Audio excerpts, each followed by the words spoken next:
Welcome, I'm Jon Caldara, president of the Independence Institute, and I'm just thrilled to be here again. You know, and for those who are watching at home on C-SPAN, I think this deserves a little explanation, because for a bunch of people on the East Coast watching C-SPAN late at night to see a bunch of open-mouth breathing hicks shooting guns and drinking beer, this is a scary thing for them. So let's try to bring them in slowly and bring them up to speed. Here in what's called America, many of us enjoy the perks of adulthood. And those perks include a beer every now and then, a fine cigar, and some time out with friends out on the range. And that's why the idea of drinking, smoking, and shooting is celebrated here at the Alcohol, Tobacco, and Firearms Party. Sadly, the lawyers won't let us enjoy it in that order. But when the staff gets alone, we certainly do. The real goal of this event when we started it 11 years ago was simply to celebrate the perks of adulthood. That as the nanny state continues to grow and grow, and government reaches further into our personal lives, at some point, adults need to make a stand and say, hey, you might not like what we do, but this is what we do. And if you don't like it, tolerate it. We'll leave you alone if you leave us alone. And we do that in so many areas of our lives that are politically correct. What we're saying is, in these politically incorrect areas, we want the same sort of acceptance that many people now enjoy today. And that's the purpose of this party. So hats off and cheers to all of you for being part of the most politically incorrect party of the year.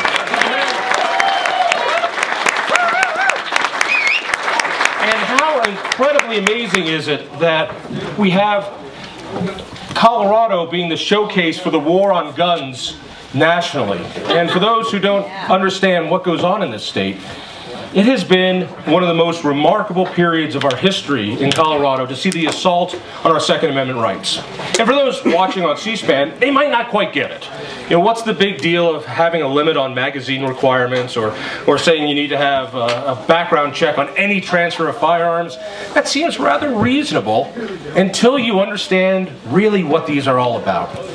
And when you realize that the way this law was written, it outlaws almost every magazine in Colorado and makes transfers among willing people so difficult that they might not happen at all. I think my favorite example is in my hometown of Boulder, where a gun buyback program, you know how those are, you give us your gun, we'll give you $25 to spend at Sears. These new laws now have stopped that from happening because there was no way for these people to legally give up their guns in order for them to be destroyed. That's how bad these laws are. And the Independence Institute not only has done the work on what these laws are and what they mean and how they work, but also now that they've passed, we are leading a lawsuit to overturn them in federal court. And I want to introduce a couple of folks who make that possible. Here in Colorado, 62 out of the 62 sheriffs came out in a position paper against these laws when they were bills. All of them. 55 of those sheriffs are now plaintiffs on a lawsuit to overturn these unconstitutional laws. Now, I think about these sheriffs. These laws don't apply to them. They don't apply. But yet, these men and one female sheriff all stood up in unison and said no. They didn't have to. They didn't need to take that risk. They didn't need to put themselves in political harm's way, but they did. I want to thank them. We've got a few of them here. I want to introduce Ken Putnam is here from Cheyenne County. Where's Ken? There you are, Ken.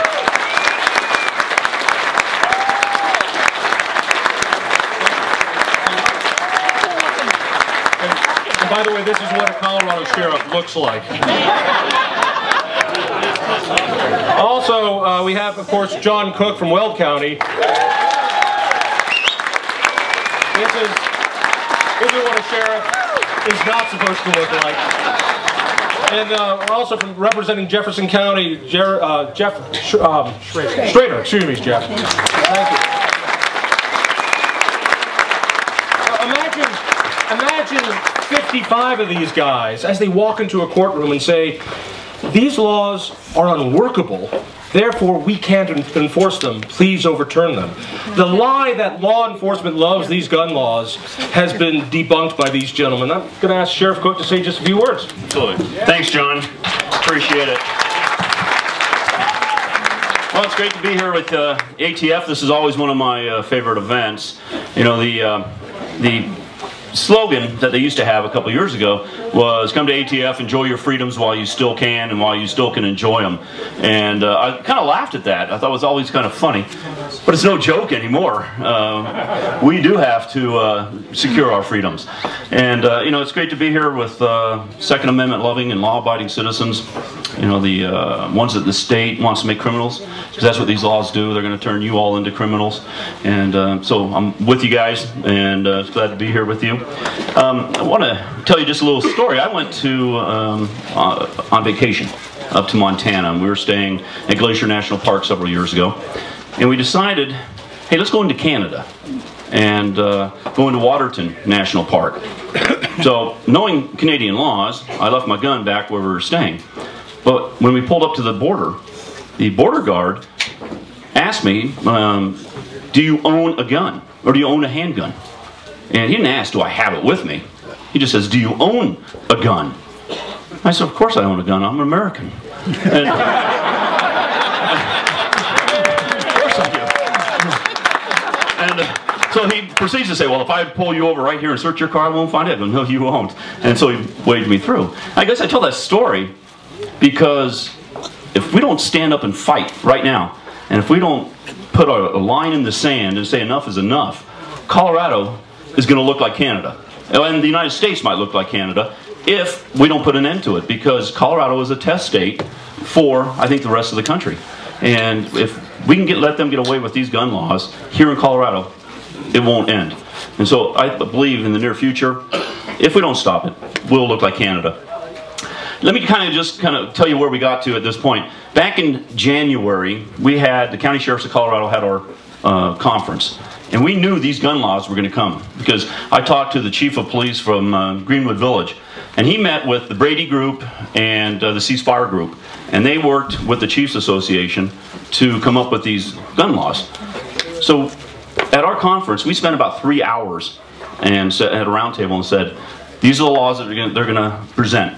We need to put an end to it. Let's do a position paper from the sheriffs. And that's what John was referring to. All 62 sheriffs agreed with that position paper. And the number one item on the reason we said we're opposed to these gun laws is that it's a violation of our Second Amendment rights. The Constitution comes first and foremost, and we took an oath to defend that Constitution. And so that was our number one reasoning for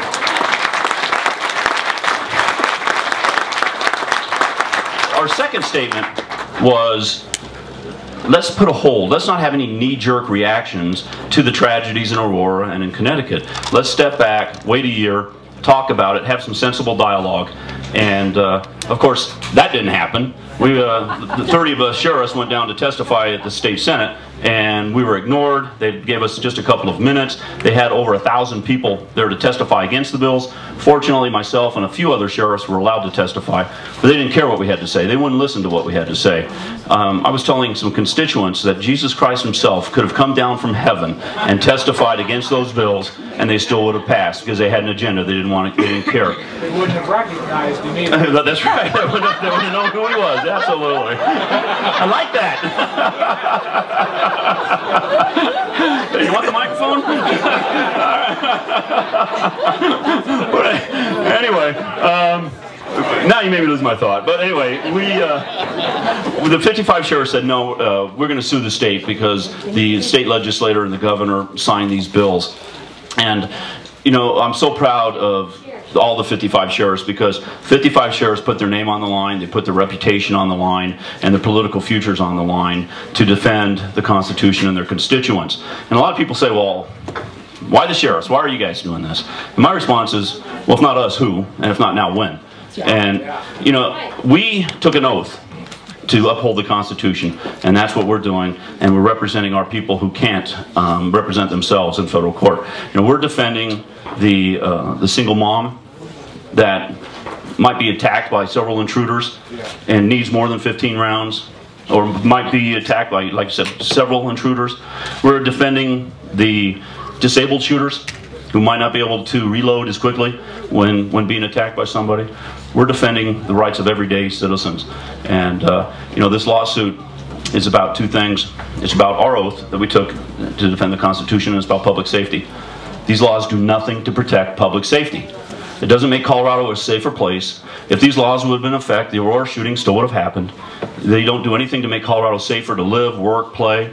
As a matter of fact, I believe it's going to make Colorado a less safer place to live, because it takes away the rights of individuals to protect themselves. And law enforcement is about two things: priorities and resources.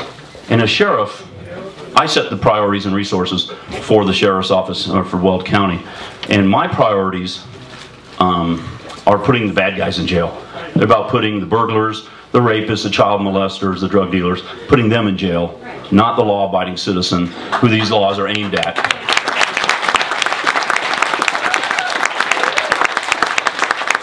So I would just ask that you stand with your sheriffs and support us in this endeavor. There is a fund started for this lawsuit, and you can go to the II website and contribute to the lawsuit, because it is expensive.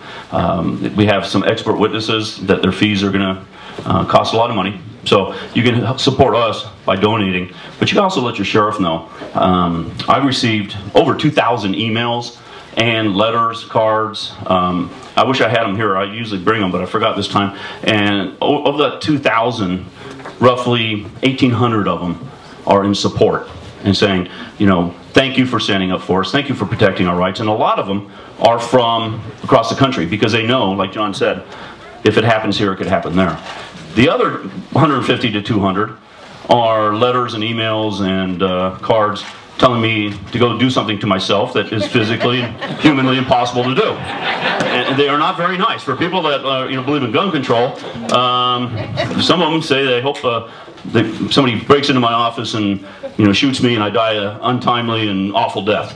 So I don't get that part. But anyway, please support your sheriffs. We're standing up to say no, enough is enough, and I'd appreciate it if you would back us and support us in that as well. Thanks, John.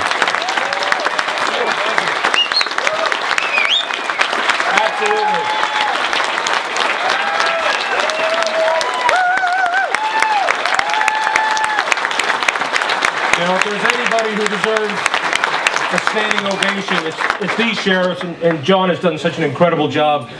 It's for them to stand up and take the heat for this. There is no political gain for them. They're not making money off this. They're doing it because they know it's right. It's interesting. All 62 elected sheriffs in Colorado were on that position paper against it. They tried to contact Governor Hickenlooper. They tried to talk to him. They tried to call him. Governor Hickenlooper would not meet with a single sheriff as these bills were being rammed through.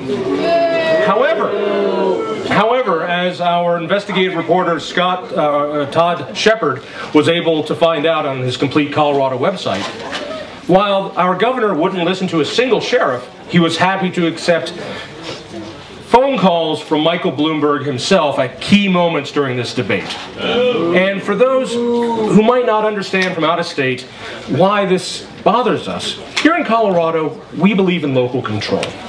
And we want to control what happens politically here in Colorado. I understand that gun culture, to many, is very bizarre. Back when I was an anti-gunny, it was pretty bizarre for me. But here in Colorado, we were raised with guns. There are more guns in this state than there are people. Over 100,000 people here have concealed carry permits to carry weapons. This is part of the fabric of Colorado, and for some East Coast elitists to tell us we can't have them, well, that's where the Independence Institute comes in and stands up and says no. And thank you for your support on this lawsuit. Let me introduce Dave Kopel to prove that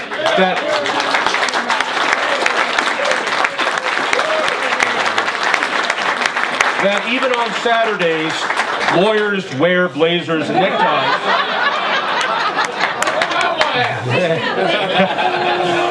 The only cowboy hat he has is on his bedspread when he was a kid. I still own that.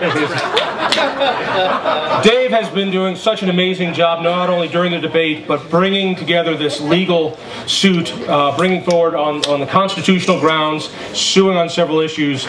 I'm very optimistic about what this can do, and I thought you could give us a quick update on all that and also introduce our great speaker, Cam.